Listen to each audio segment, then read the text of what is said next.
संगीत। अनुपमा के सामने टूटी राही और प्रेम की शादी। अंश के खिलाफ रचा जा रहा है बहुत बड़ा प्लान। गौतम और माही अपनी चाल में हो चुके हैं कामयाब।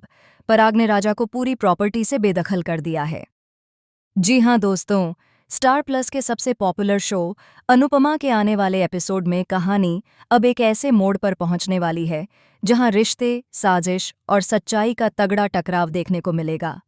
कहानी की शुरुआत होती है जब राजा फैसला करता है कि वह हर हाल में परी को घर वापस लेकर आएगा, क्योंकि उसे एहसास हो चुका है कि परी के बिना उसका घर अधूरा है। लेकिन पराग इसे किसी भी कीमत पर स्वीकार नहीं करता। वह राजा के सामने एक ऐसी शर्त रख देता है जो सबको हैरान कर देती है।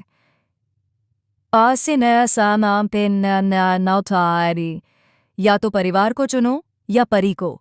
अगर तुम्हें परी के साथ रहना है तो रहो, लेकिन किराए के घर में। उस घर का किराया तुम खुद दोगे, और याद रखना, कोठारी बिजनेस की एक भी फूटी कौड़ी तुम्हें नहीं मिलेगी। राजा स्तब्ध रह जाता है। एक तरफ उसका परिवार और पिता की इज्जत, दूसरी तरफ उसका सच्चा प्यार, परी। वहीं दूसरी ओर राही की जिंदगी में भी उथल पुथल मच जाती है। उसने मासूमियत में राजा और परी की मुलाकात करवाई थी, लेकिन उसी वजह से अब घर में तूफान खड़ा हो जाता है। मोटी बाकी, घर की बुरी बहू, मौके का फायदा उठाते हुए सबके सामने राही को गलत साबित कर देती है। प्रेम का गुस्सा भी फूट पड़ता है और पूरे परिवार के सामने वह राही पर चिल्ला उठता है।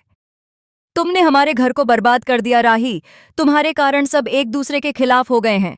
पूरा परिवार अब राही को दोषी ठहराता है। उसे घर की सारी परेशानियों की जड़ बताया जाता है।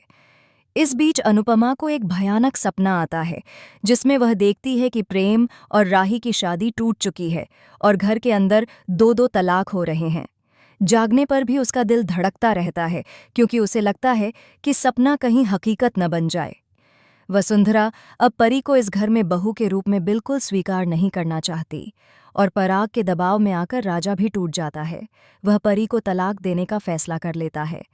लेकिन दोस्तों, असली धमाका तो तब होता है जब अनुपमा को एक पुराना सीसीटीवी फुटेज मिलता है, जिसमें यह साफ दिखाई देता है कि गौतम और माही ने पूरे घर को तोड़ने की साजिश बहुत पहले से रची थी। वे ही असली गुनहगार हैं, जिन्होंने झूठे सबूतों और अफवाहों के जरिए सबको एक दूसरे के खिलाफ कर दिया। अनुपमा जब यह सच जानती है तो उसका खून खौल उठता है। वह तय करती है कि अब वो इस खेल को खत्म करेगी, लेकिन उसे नहीं पता कि गौतम और माही अब एक नई चाल चलने वाले हैं। एक ऐसा प्लान जो सीधे अनुपमा की जिंदगी पर वार करेगा। आने वाले एपिसोड में दिखाया जाएगा कि माही अनुपमा के खिलाफ झूठा केस दर्ज करवाने जा रही है। अदालत में ऐसे सबूत पेश किए जाएंगे जो अनुपमा को पूरी तरह बदनाम कर सकते हैं। वहीं गौतम पराग को ब्लैकमेल करता है ताकि वह सच बोलने से डर जाए। अब सवाल ये है, क्या अनुपमा इस साजिश का सच सबके सामने ला पाएगी? क्या वह राजा और परी को फिर से मिलाएगी? और क्या राही और प्रेम का रिश्ता टूटने से बच पाएगा? कहानी अब एक शॉकिंग ट्रैक में दाखिल होने वाली है, जहां हर किरदार का असली चेहरा सामने आएगा। तो दोस्तों, तैयार हो जाइए एक ऐसे एपिसोड के लिए जो आपको रुला भी देगा और चौंका भी देगा। जानिए आगे क्या होता है सिर्फ अनुपमा में। इस पूरे ट्रैक को लेकर आप क्या सोचते हैं? हमें अपनी राय कमेंट सेक्शन में ज़रूर बताएं, और चैनल को सब्सक्राइब करना ना भूलें। संगीत।